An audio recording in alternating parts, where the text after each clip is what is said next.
nhớ rồi chụp một gì là ta sẽ nó bé ta tạo lụt xuống rồi khỏi chờ cứ chạy chết lâu ở đây bị nó ta sẽ trượt mới nha chạy chết lâu cứ cho chết cứ nghe các lâu cứ mua ăn thì chế mình được của HP ở kia mới chạy say như vậy là chẳng hai chạy của thằng nó chạy à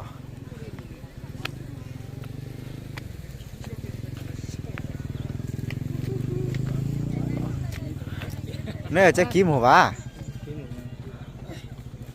bây giờ tôi chơi ăn rồi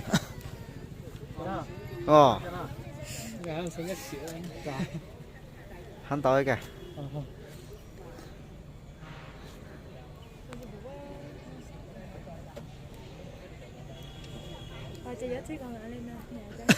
thì cái này là mấy chả sáng ra chả tao mấy cả mấy gì thấy to cả ở đây nè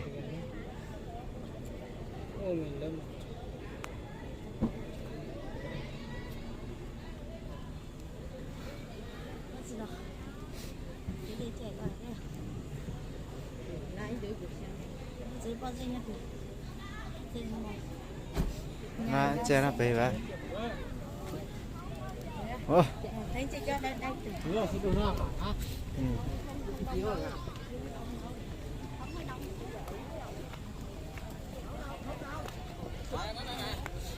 ở tại sao nó biết tao mua nhiều vé chạy trên nè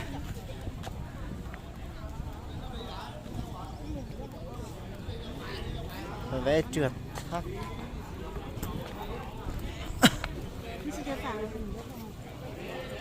lên nó chọn nhá con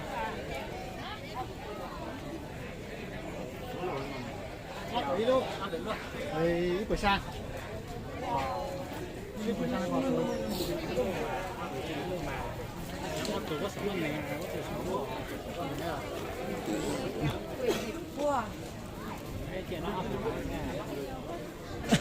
anh này tự động mổ xe nhất sử dụng nè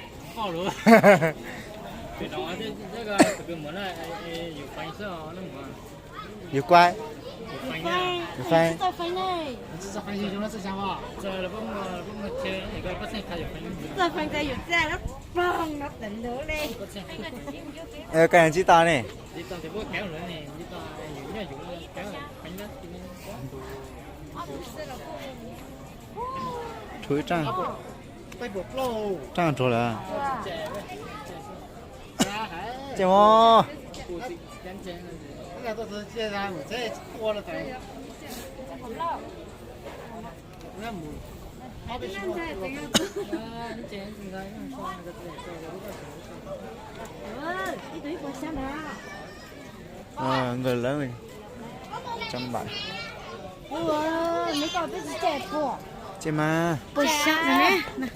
cho nó một mà Nó tay con dùng cho con mình vô. ai vô mò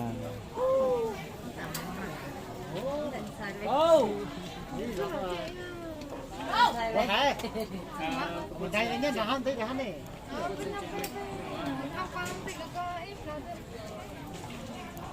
Mình chơi mà to khác.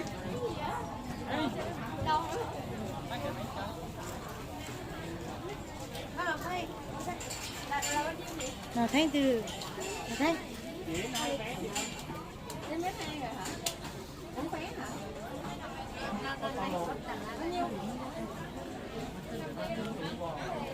có này có chơi vô vé chơi trên nè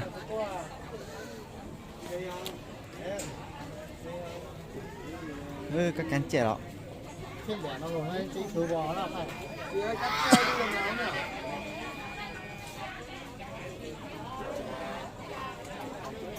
đâu mà nè.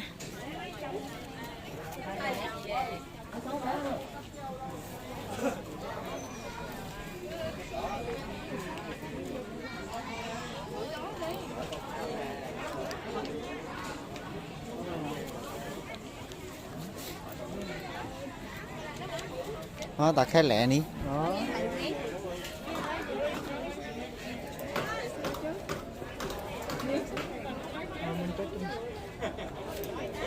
Chị đuôi chừng rồi được con.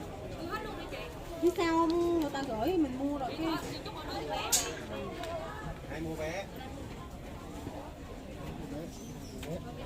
Để hồi em 200 luôn. Phải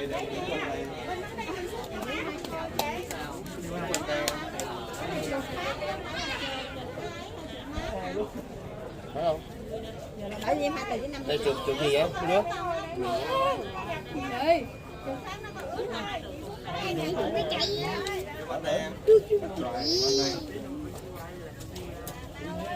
Cho 10 cái đó chị.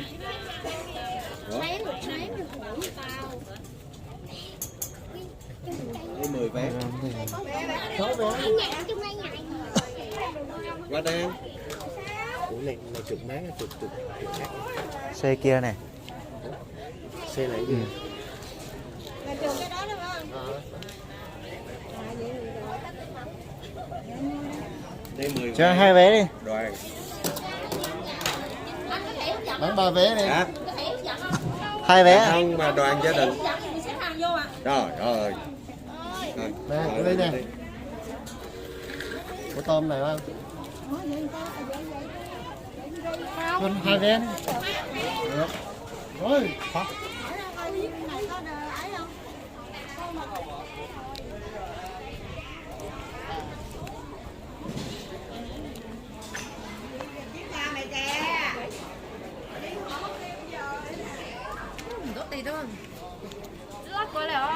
Hả? Cái nào rất quay cái phây À. quá cũng sai thế đó. Là sinh mua mấy anh ta lại cái. Bác ôm mắt. Bác khai phanh hỏa cái à? Mà ai ra phanh phanh nó đây. Cái này mình cho vé là mình đủ hóa. Lấy con lấy.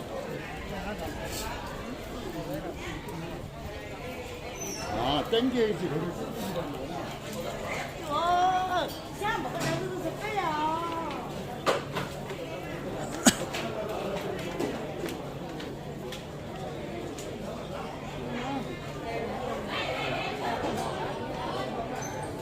Sẽ dũng rồi.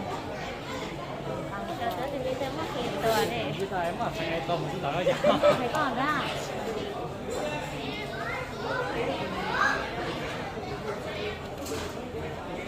Là bữa ăn đây có sữa rồi. Có ăn đây. Cái áp lực nhất là hoa thì phải nghe tiếng nó là. Đây là áp lực giật phải lớn ra. Không có nó sao nữa.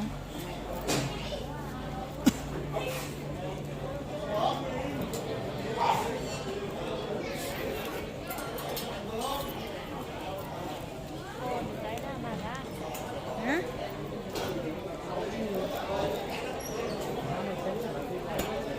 Tôi chọn một luôn đấy, gọi chỉ to cho.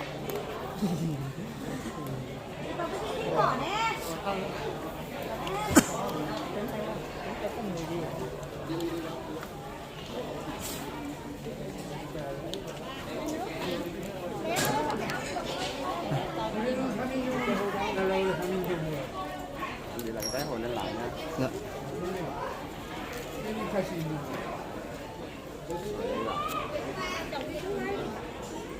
Nó làm tay số nào ấy.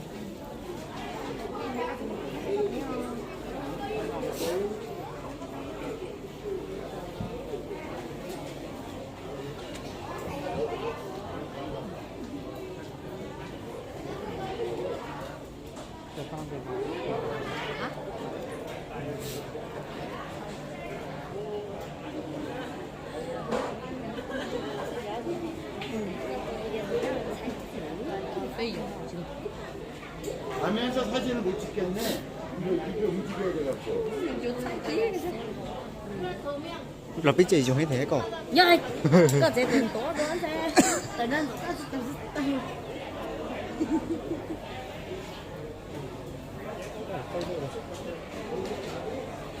Sẽ an toàn anh đi.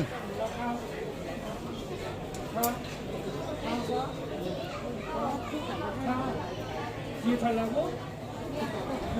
bay khu cơ sở một có bay khu rồi.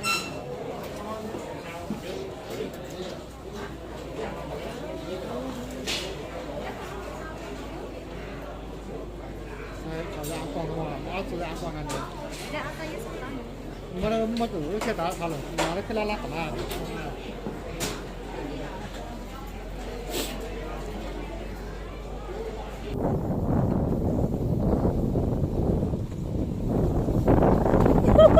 Anh say tiền á.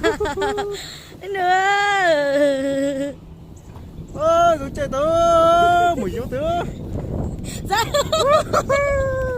Vô mà má.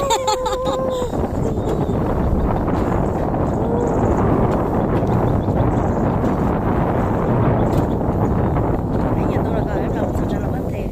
hả Mấy nhìn tôi là nó có gì theo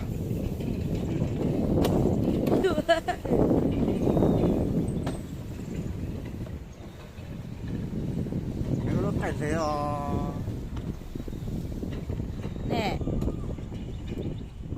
Anh có dùng một lúc đang nghe cái hả?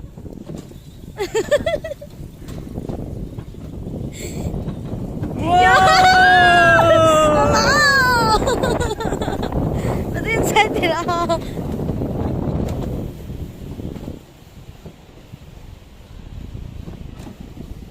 sakit.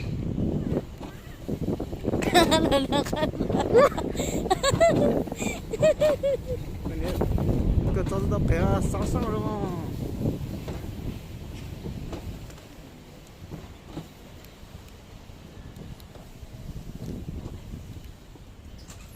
Rồi kìa. Nghe gì hấp lúa có.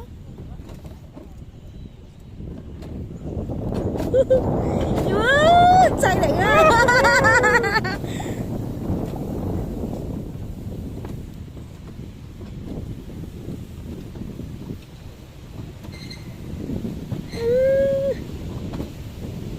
ơi đứa trẻ hành ơi chẳng phải gì đâu mình thì tao chạy đua tôi chạy rồi mà màu ha màu giống nhất tự yếu ơi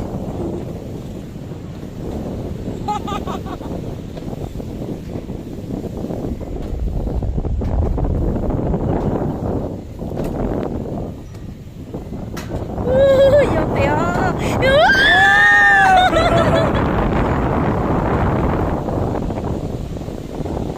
Là thấy quá tất cả.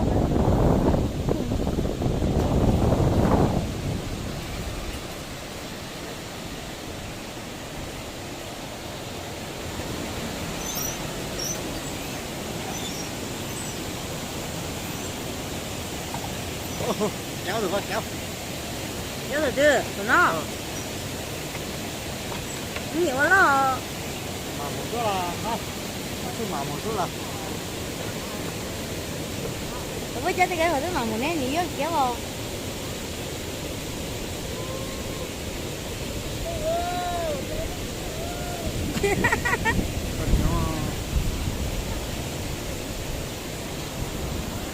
Có con mày. Con ngủ mà. nó có thích mùa bánh nữa ha Kasi andun si Mona. Ang tsaka ba? Nagboy ka ba yan yun? Lego leo. Kasi mo.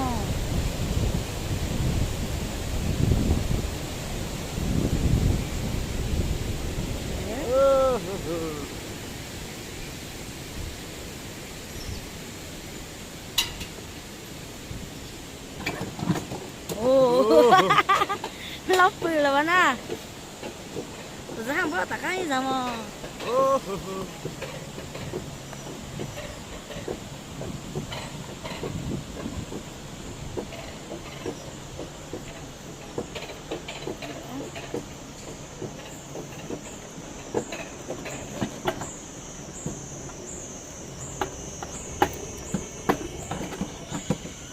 Đấy, nó vẫn lúc quay lôi chắc cái này kìa.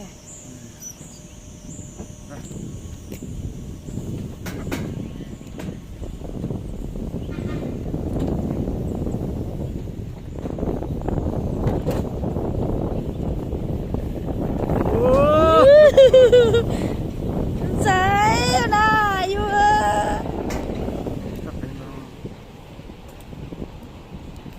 xuống luôn nó ra đâu nhớ cái gì tôi bay phải phân tiểu cái gì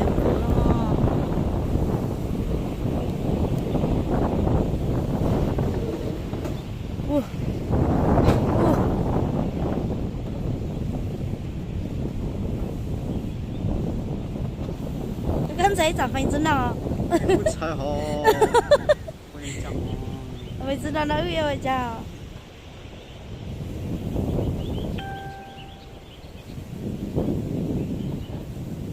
con cái phần không còn mà nó có lùi mấy con nó sẽ gì giúp lại ôi trời ơi lại thì tôi chạy đua tôi chạy sao ơi tôi chạy gần có đó sáng một dùng là tao sáng một phi là tao ơi thế cứ nhẹ nhẹ chạy dùng mày tôi chạy đi tụi nó sao mà mấy cái tụi à ơi một số nào cái sao saoวันนี้ đó ủa đó là gì đó không có lẽ bây giờ chúng nó có đèn cái số nào ít chỉ nó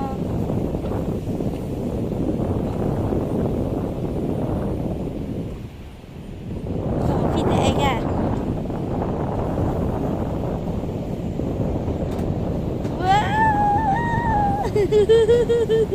wow đây là đánh sải luôn được nè ôi rồi đi ngó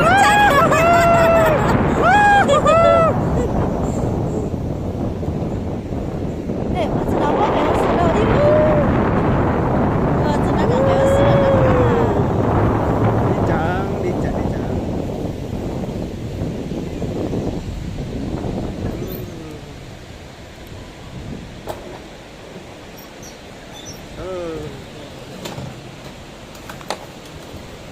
Tôi bên phải hai trăm đôi chứ. cho quốc anh là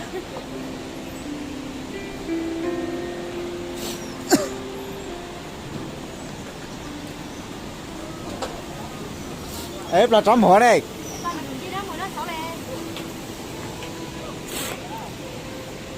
ừ.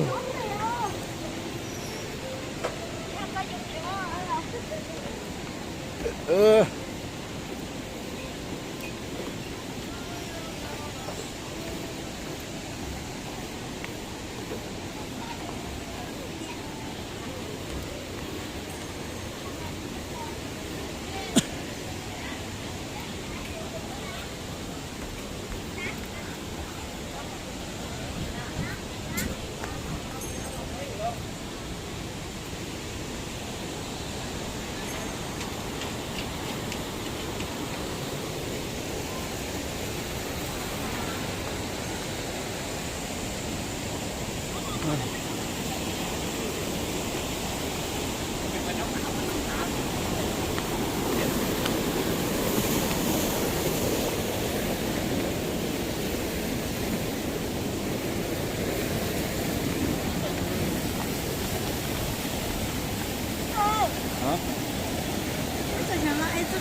Tamam.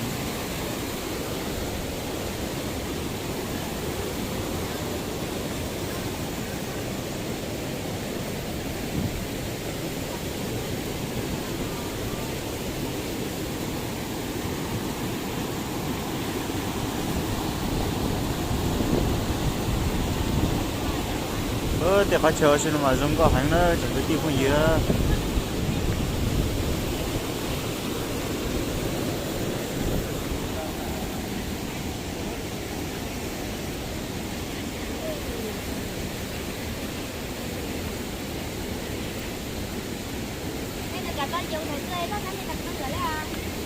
thấy gì kiểu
Hả?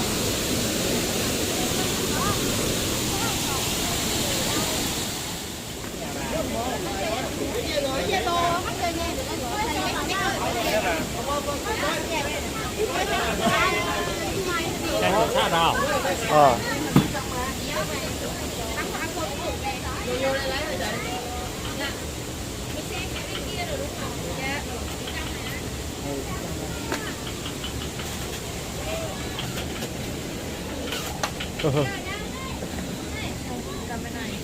Bé béo hả? Bé bé đâu?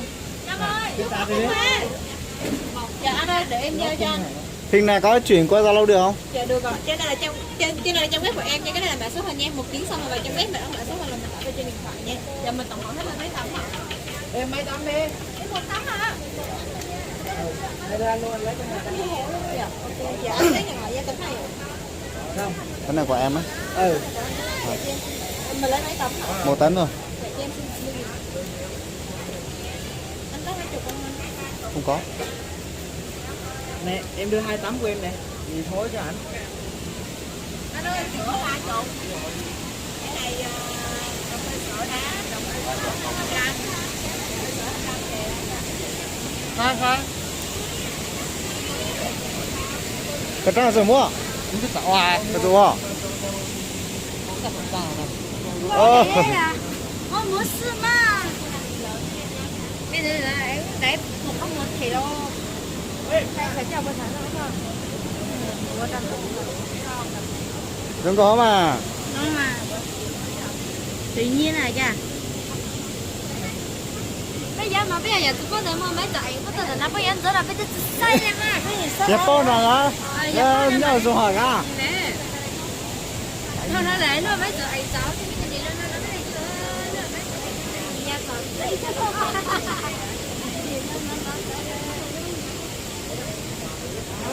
thế rồi. Bây giờ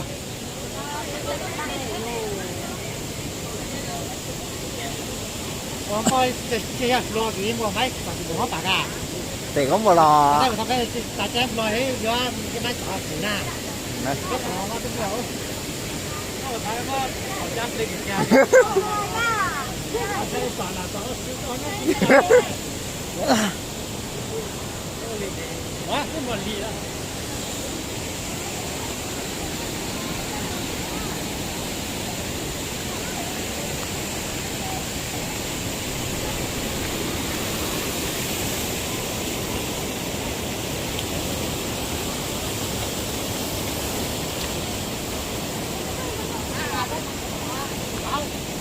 Để con đi đây, đứng đây, đừng sao.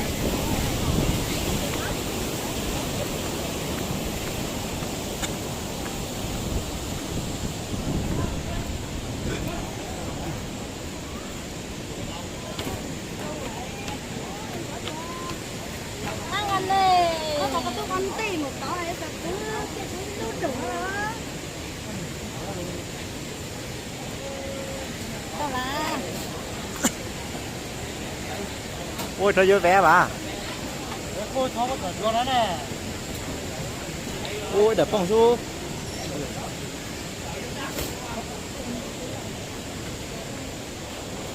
Tao sẽ phong hoa mì.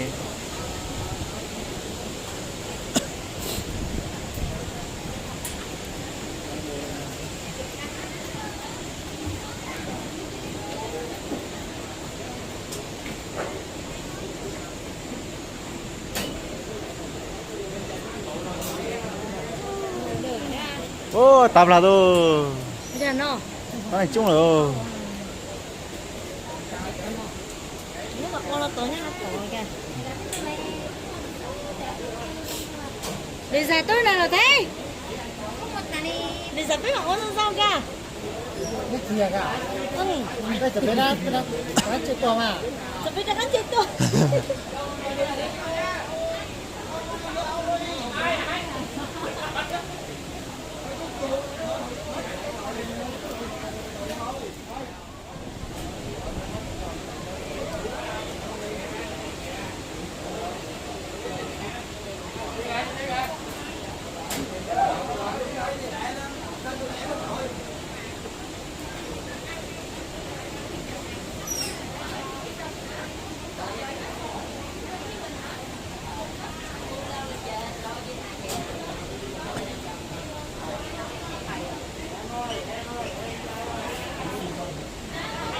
ทำหมดสักวันบ่ hả ทำหมดสักวัน wow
Đây món đây biết rồi.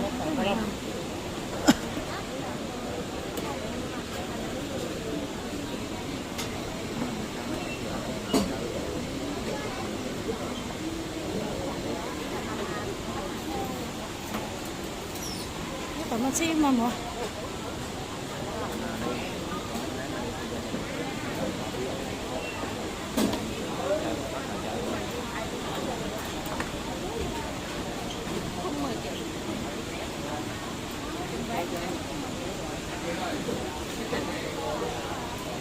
Để mình di chuyển ra.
Yeah, nako. có chỗ như này Naka ne.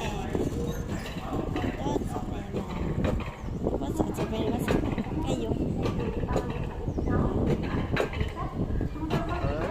chúng nó tụi có thể quan sát lại ha càng cao qua càng cao cái gì bao giờ thời điểm này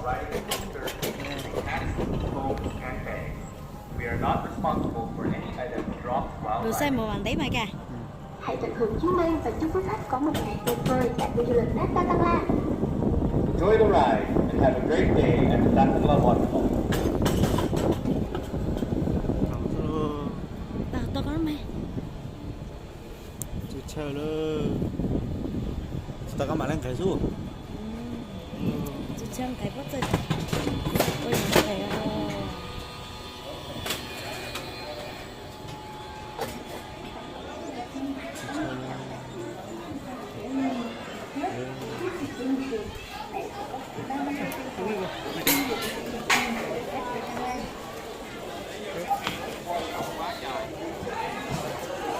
ơi chú chờ lơ chà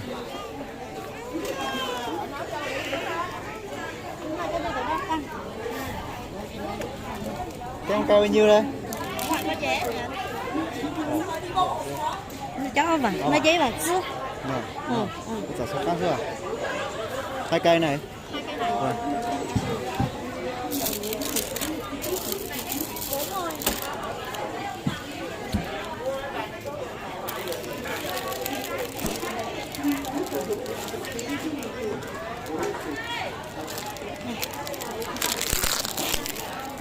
Nè. cái đó xem à đi tra cơ Xem mắt đẹp không? xem có đẹp không Cái này đúng không ạ? Vâng. Đó, Dạ, nhìn đẹp vô, quá vô luôn. cả. Đó, mọi người đều bỏ Vô khẩu cả. trang luôn. Em mà tới Dạ, ủa, hello mẹ. Dạ. Dạ vâng, mẹ in tấm này không ạ? Vâng. In một tấm là kỷ niệm nhá. Dạ, cho Em bao xin nhiêu mẹ nhá. vậy? Dạ, 70.000 một tấm ạ. Dạ, mẹ in tấm này nhá. Rồi. Dạ. Rồi cho em xin 70 ạ. Anh chị để em 1 phút. Tốt to. Ô, tao tặng đây. trong có mừng Đấy, nhìn cái này coi đi cả nhà để em xin ạ. Có to. rồi đúng không Ồ, cái này không? Cái này được không? cái Vui này. không? Vui không? Thôi mình vui lên. có cái thứ để đấy thứ ra Em có số tiền này. Cực đẹp luôn. Bẩn luôn thôi. Được cả hình ghi và được cả file để lưu lại đẹp luôn nhá. Ok, lấy cái này nào. Mỗi xe sẽ có duy nhất 1 tấm thôi. Cái này quá đẹp luôn rồi đấy ạ. Lấy làm kỷ niệm đi. Đẹp mà. Dạ. Đây, còn cái này của mình đây. hàng Đây, thấy chưa? Thấy chưa? Sợ luôn nhỉ. Cực đẹp luôn. Làm gì? Dạ đẹp mà. Lấy luôn cái điểm. Anh chị đẹp luôn đấy. Cái đẹp ơi. Cái này của mình đây. Hương mà.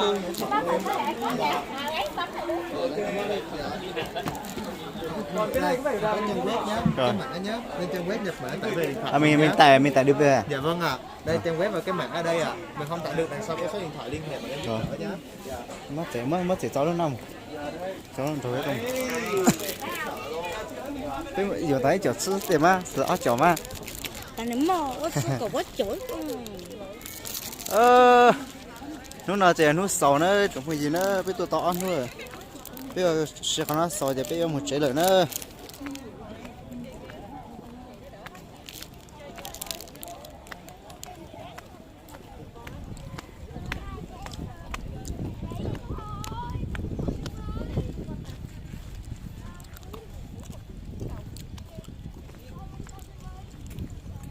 bây giờ是sau lại chơi của trang video sau này nó nữa xin chúc được bây lì rau và xin nữa thì nó sửa nhá rồng nữa